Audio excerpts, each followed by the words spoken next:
Ageing అనేది irreversible process. దాన్ని మార్చలేము అనేది గతహ. అది వెళ్ళిపోయింది. ఇప్పుడు అలా కాదు. ఇప్పుడంతా ప్రస్తుతం అనమాట.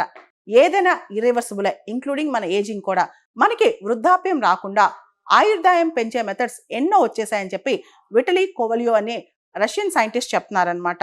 ఏజ్ అనేది ఇర్రివర్సిబుల్ ప్రాసెస్ అనేది అదొక అపోహ, మిస్కన్సెప్షన్. ఇక మనుషులు 150 ఏళ్ళు కనీసం బతుకుతారు.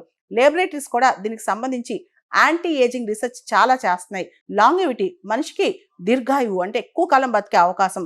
దాంతోపాటు కొత్త మెడిసిన్ టెక్నాలజీలో కూడా బయోటెక్నాలజీ కూడా వచ్చేసింది. హెల్దీ లైఫ్ స్టైల్స్ పెరిగిపోయాయి కాబట్టి ఈజీగా మనుషులు 150 సంవత్సరాలు బతుకుతారని ఇస్రో మాజీ చైర్మన్ సోమనాథ్ గారు ఒక మాట అంటారు. హైదరాబాద్లో నేను ఒక మీటింగ్లో మాట్లాడుతూ, మనుషులు 200 సంవత్సరాలు బతికే టైం వచ్చేస్తుంది దగ్గరలో, ఈ శతాబ్దం చివరికల్లా అలాంటి రోజులు వచ్చేస్తాయని చెప్పి.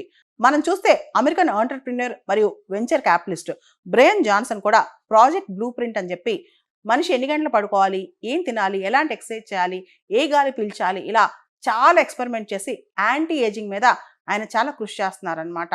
ఆయన పర్సనల్గా తనకు తానే యాంటీ ఏజింగ్ ప్రాసెస్లో ఉన్నారనమాట.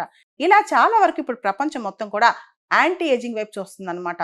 దానికి సంబంధించి పెద్ద పెద్ద రీసెర్చ్ ల్యాబొరేటరీసే రీసెర్చ్ చేస్తున్నాయంట. అంటే భవిష్యత్తులో ఇప్పుడు పుట్టిన వాళ్ళు చాలా మంది 150 ఏళ్ళు బతికే అవకాశం ఉందంట.